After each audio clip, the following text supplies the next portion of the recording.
Hey guys, this is No Folk Southern Rail Fan here, and today this video is going to be an update video, what to come, and we're going to run some trains. So first of all, updates. First off, I redid my track. I now have a, hold on.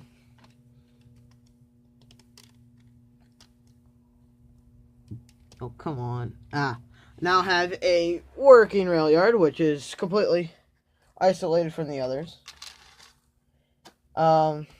Second thing to update is my undecorated SD45 I showed you in my last video. My grandfather and I that weekend, the next day, him and I, we painted it up into a Conrail SD45. And some of you Conrail fans out there might be saying, oh, Conrail never owned any SD45s. They did. But after they bought some of the SD45s, they switched over to the SD45s-2s. So I was able to find prototypical pictures of the SD45 in the Conrail paint, because I don't have any Conrail engines. I mean, I got Santa Fe, Erie Lackawanna, New York Central, Chassis System, Southern Pacific, Illinois Central, and Union Pacific, right over there, and Chicago and Northwestern. I don't really have that many northern railroads besides the Erie Lackawanna, New York Central, and Chessie. The rest are western railroads. So you know what? I decided to say, you know what? I want a more modern powered unit. When I went there, I was looking for a more modern power. So I bought this. It was undecorated right from Athern. I looked at the motor. Brand freaking new. Looked like it was barely ran. So, I've already did do some modifications to the engine. For one, I took out the old, very dull Athern Blue Box light, and I put in a very bright Lifelike headlight into the cab there. So now this thing here, I'll show you. Stunties, if you're watching, this is what I do. See, look how bright that is. Okay, another update thing. I bought One Lid Scenics Just Plug light system, and I built this little custom Lego station. That blue section down there is where the doors is. Same thing right there. There's a light underneath the platform here. There's two in the main building, and I actually can control them on and off by that little system. That plus the plug, the actual port, 2 extra bulbs, and the actual core cost me $50 from Hobby Lobby. Ain't too bad. Not too bad at all. I got some bad news, guys. One, my cab forward broke. Fell off my end table here and busted off the whole back section, which is right here, which I'm planning on just gluing back on. See, right there. Second of all, my Penske K4, the wire going to this little plug, the black one popped out. So now I gotta try to put that back in, so she's out of service. And third of all, I got some good news finally. I went on eBay and I found a River Rossi brand new can motor that would work for this U25C, and I'm planning on getting it soon. My birthday's coming up very, very soon, so I'm going to use that money, buy the new can motor, and get this thing installed. This is a very nice locomotive. I actually have the chassis right there. I have it all. I mean, electrically it works. Mechanically it works, except for the motor. Scrumptious, if you're watching this, this is what tragically happened. Motor was rusted right to the actual shell, and stupid me, I decided to stick a screwdriver in and maybe, you know, get like this section here and push it out. No, it gets right in there and it tears up all the wires to shreds. You can see it. Tears them all to shreds. So she's busted. She's scrap, basically. Oh yeah, that's my cat. Say hi, little Gray. She's tired. It's around 10 o'clock, so it's bedtime for her. She's giving me the death glare. What you doing, pretty? Huh? We call her Psycho because she's somewhat crazy. She's over a year old, so we've had her for over a year. And we got her when she was 12 weeks old or 3 months, so we love her though. She's very snuggly. Oh, you went in playful mode. I'm sorry, baby. What, you don't like your stomach petted? Oh yeah, okay. She doesn't like her stomach petted. Normally she does, but I bet you she's getting in heat again. I swear you're in heat. I'm gonna be mad. Fun fact about cats, especially female cats that are in heat. They won't stop meowing. Doesn't matter what time of day it is. But she loves being pet underneath the chin. Okay. I have a dog. Oh yeah, another thing. I've rearranged my train wall. Here, I'll show you what I've done. Okay, so last year for school I had a painting class. So I painted this. And I also painted this. I got that for Christmas last year. It's 2 General Electric AC 6000s. I do this in my 8th grade year. 8th grade year. 7th grade. 7th grade. 8th grade. Got this at Hobby Lobby for $20. Got that thing at Hobby Lobby for $20. Got that at the Lakeshore Railway Museum for $5. Very nice picture of 611 and excursion service. Excursion service. I'm a big Bills fan. I got this old TV hooked up right now. I do have a VHS. Hold on. I'm going to show you one of my favorite VHS tapes, which I have stored in here. By the way, this is where I store my tape, and I'm going to show you guys something which my brothers don't know about, but my secret stash of Mountain Dew. Oh, wait, you can't see crap in here. Hold on, anyway, let me find it. Where could that VHS tape be gone?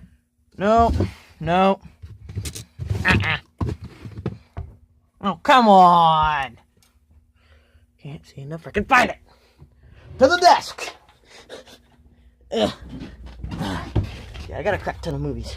This is where I'm storing my boxes right now, but I got to reorganize all this. There's my Motor Art Volvo. Aha! I bought this at Medina a couple years ago for $2. Last of the Giants, Volume 3, Sherman Hill. This is the if you guys have ever seen the Last of the Giants documentary on YouTube, this is all the extra footage. It's 70 minutes and it's made by Pentrex. I have not been able to find any other things like it. I mean, look at it. It's in like some of the best condition it is. I gotta rewind it. But my VHS player is busted because every time I try to rewind it, the tape it catches the tape comes out, and it screws up the tape. So I'm literally sitting here for 20 minutes trying to fix the tape without touching it. You know what? I gotta get a new one. I'm probably gonna buy I'm gonna get a DVD / VHS player like my grandparents have, which still works for them. You guys want to know what this is on my wall? This is when I was... Oh, that was 07. That was when I was 5. Spring soccer. No, 6. Spring soccer.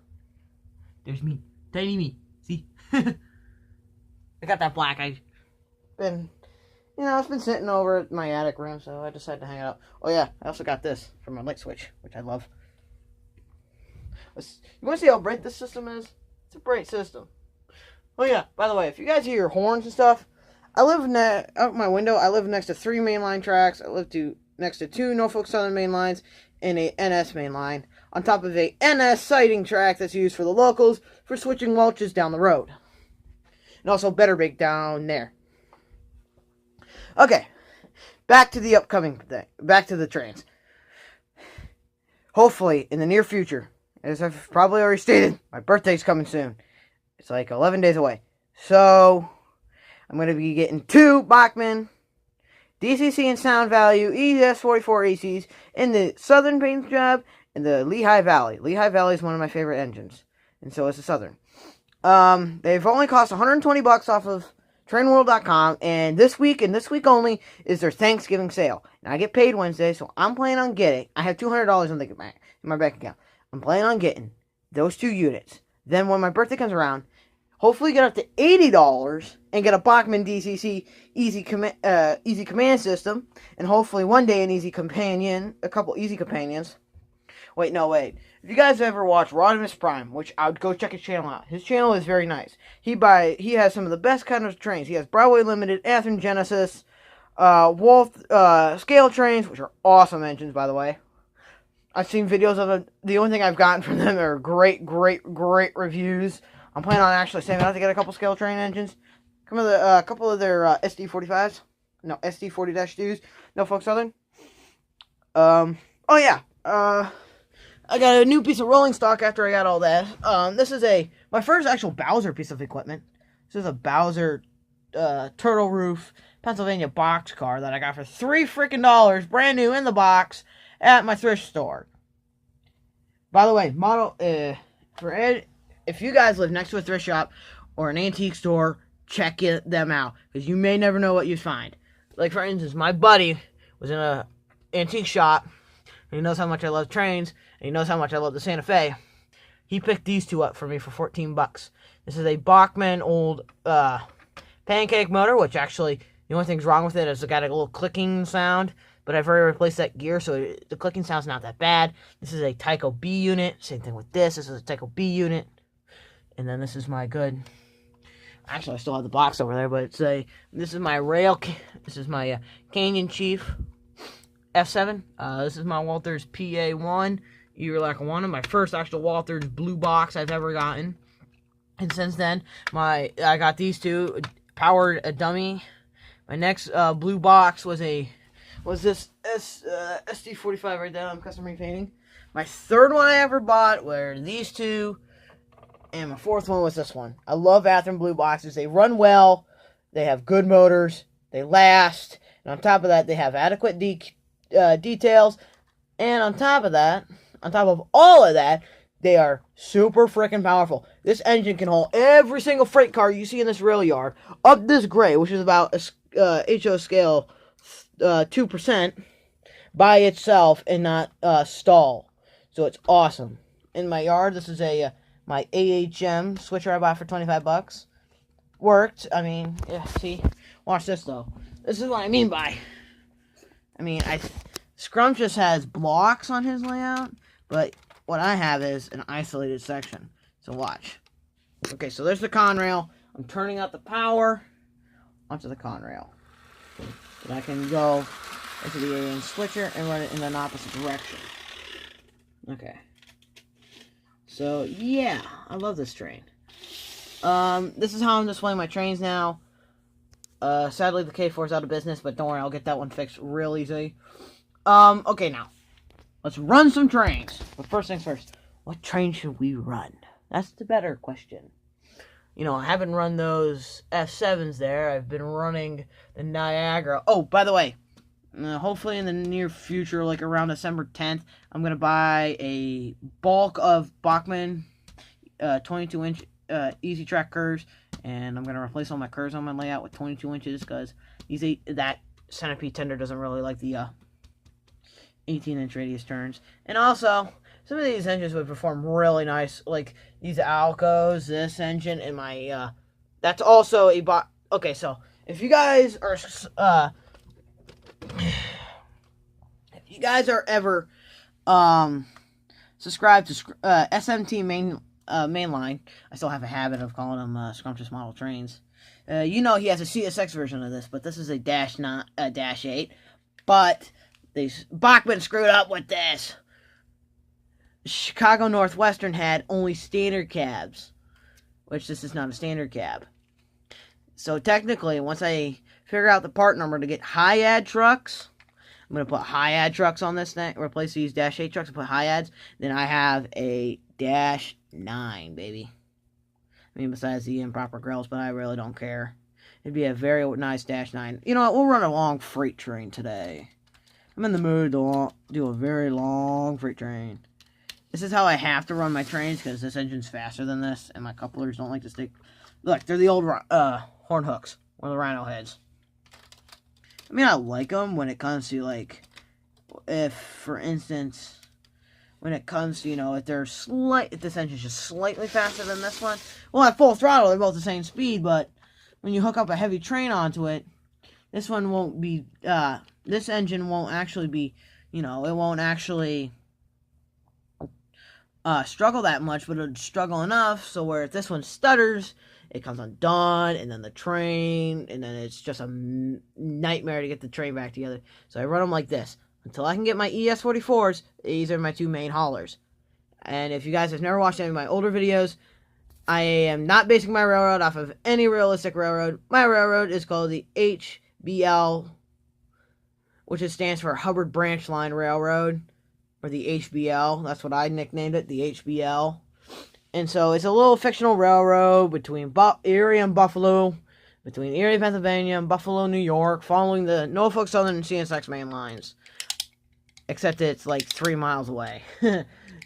Down through the mountains, so you know they got graves, they do coal drags, because apparently they found a huge coal deposit, so now that's their number one business. I mean, I got MOW equipment, I got a passenger train. Technically, my railroad's my branch line's called a Class 2, but I'm still calling it a branch line. Because, you know, I got modern power, switching operations. It's something similar to the, Alaska Railroad. The Class 2 that acts like the Class 1. A Class 1. That's what, Alaska Railroad is known for. A Class 2 that acts like a Class 1.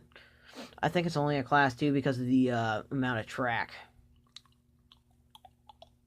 Yeah, and in the future I'm planning on getting more switches, getting some buildings. I'm actually planning on building a shelf layout, actually. I'm going to put it right along my wall. But this is going to be the problematic area. But I have an idea. Just something similar to Scrumptious' idea, except instead of his lifting off, what mine's going to do is there's going to be a hinge here and a board that goes across. And what it's going to do is, if I want to open my door, I move the board up. It stops right around here. Then I can open up the door, and then I can get out. So that way, I can still be able to run trains, and yet still have a nice working shelf layout. Okay. Oh yeah, this is like my, this is like a, impromptu, I want to say this is like a mail terminal, because I use those as baggage / mail cars on my passenger train. So, yeah, that's what I'm using those for right now. There's nothing really else new, happened, or, anything that's happening. As I guys stated in my last video, my grandmother recently passed away. So that's why I haven't done a video in like 3 weeks. So, sorry about that, but I just recently started school and work again, so it's been kind of hard. Today's Monday, the 19th, I'm pretty sure. So I had the night off, so you know what? I said, I'm going to clean up my room and make a YouTube video, and that's exactly what I did. Room's nice and clean. Yeah, why don't you sit right here, and I'll run the switcher around the track. We'll go hook up to some freight cars.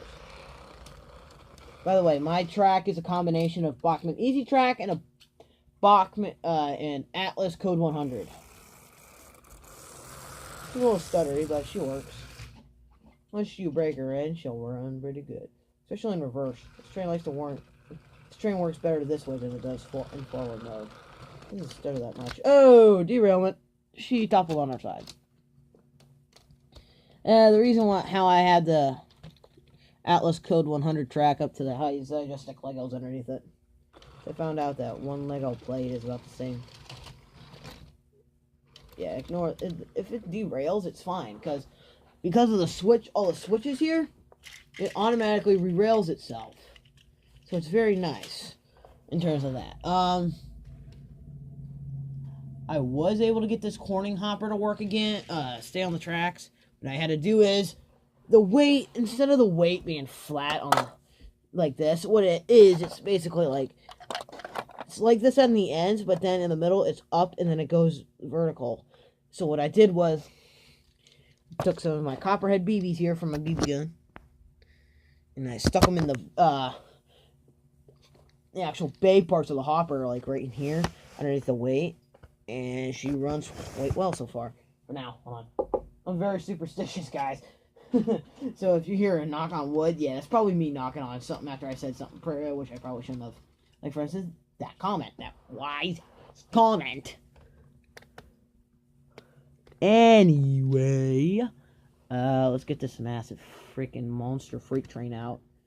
By the way, when I run freight trains, I don't run tiny little short freight trains. That's not how I like to run freight trains. I like long trains, long passenger trains, long freight trains. If you guys read the Trains and Railroads from the Past, which I would recommend, really good book. You get a history of American railroads and you know how they were in the past. And so in that issue, they had a section on a Union Pacific train called the City of Everywhere.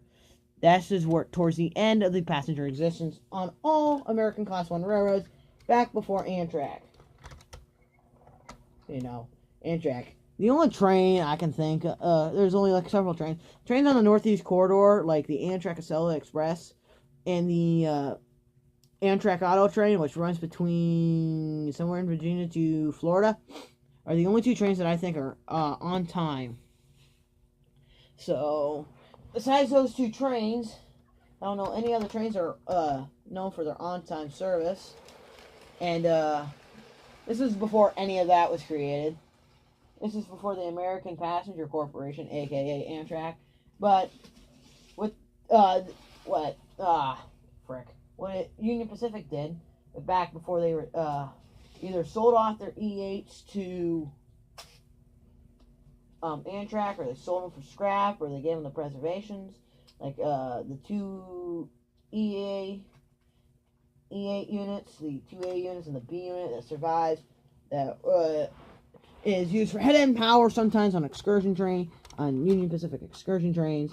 Those train, what they did was they took 6 engines, the 2A units and 4B unit, up to 3 to 4 B units, plus the 2A units, and they would literally run the trains like that. It was a huge monster. It was a 20-car plus freight train, passenger train, and it could, and I love this train, by the way. Yeah, I can literally keep it at this speed, and it'll make it up the grade, no problem. Because these are my two most powerful units. They're both, they're both 6-axle drive, all-wheel drive. They're both 6-axle diesels, all-wheel drive. So, if you guys want to know what this buzz sound is, it's a switch. I got a Bachmann easy command switch, so you know what? Put the switch.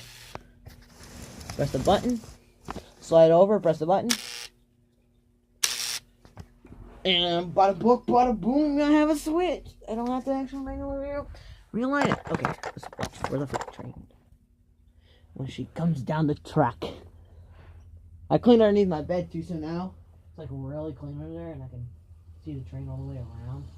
I had a bunch of old boxes from, my big 1/32 scale trucks and HO scale trains.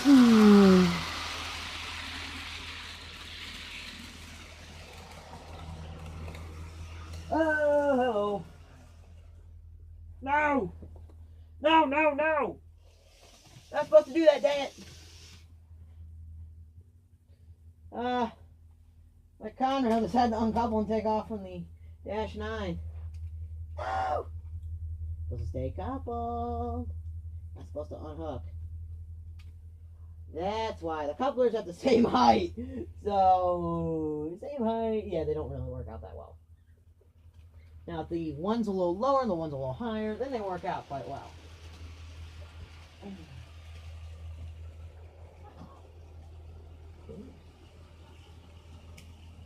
My next video, which should be right around the time, I'm making a video on Thanksgiving because I don't have to work, so I'll run some trains then, and hopefully by around that time, I will have ordered those ES44s, and I would also, have gotten some birthday money so I can start saving up for that easy command, because Scrumptious just said in his live stream today, oh yeah, you want to see something funny, guys? Oh, hold on. We got to derail one thing. Right there, that front hopper. And second of all, the cat loves the model trains. She sits here when I run them and just sits there and just is fascinated by me running my model trains. And it's funny. Because, I might have my good New York Central E8s right here. Well, no, Alco PA1s here. And, I'll be running at full speed. They'll come popping out from underneath the bed. She'll watch them go around the track, around the curve. Then she'll jump over and she'll watch them fly up in between my nightstand and underneath my bed again. It's hilarious. Who knew cats could love model trains? See why we call her gave her the nickname of Psycho? Okay, okay. Couple it up. There we go. See, what I found out is this coupler is too short on the Dash 9. So, you know, that little extra part that sticks out, like on the end of the coupler, right here. If I can get some light, that'd be nice. Right here, I had to cut it off on this car, so now this always has to be at the front of the train. So when I run the trains like so. Also, that's literally what happened is I had a bunch when I bought a crap ton of track from the train shop, you know, a bunch of that track right there. What I did is I accidentally bought a couple broken pieces, which wasn't too bad actually, because it gave me an awesome idea. You know, I'm like, you know what? I got a couple busted pieces here. So why don't I take those busted pieces, I cut them up into smaller pieces, and I put them in a gondola load. Or if if I accidentally bought a piece with a single piece of rail on her, I'll just some of these cars are giving me some troubles. So you know what I did? I'm like, you know what? I have an old lifelike, very light hopper gondola. So you know what? I'll use that as like a scrap gon. That's what I nicknamed scrap cars, scrap gons. Because, you know, gondolas are very known for hauling scrap metal. So, you know what? I decided to call them scrap gons. You know what? I'm like, I could run it with my MOW train, and I do sometimes.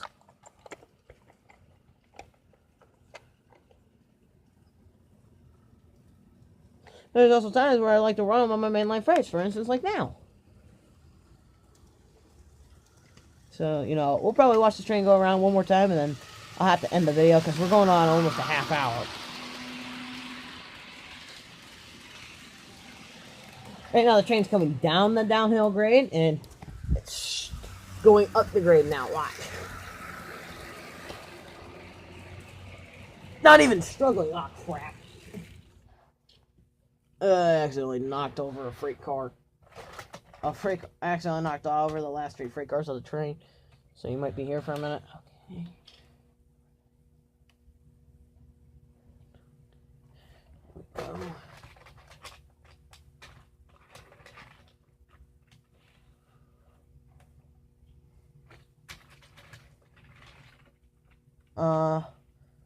So this is what I do on my days off. I just, set up here. If my room needs to get cleaned up, I'll tidy up my room.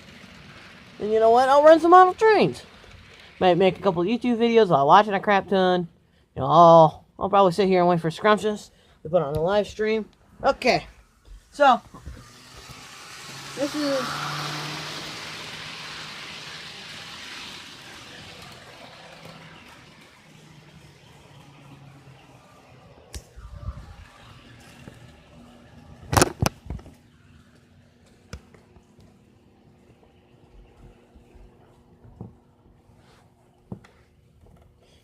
Here she comes, clickety-clack down the track.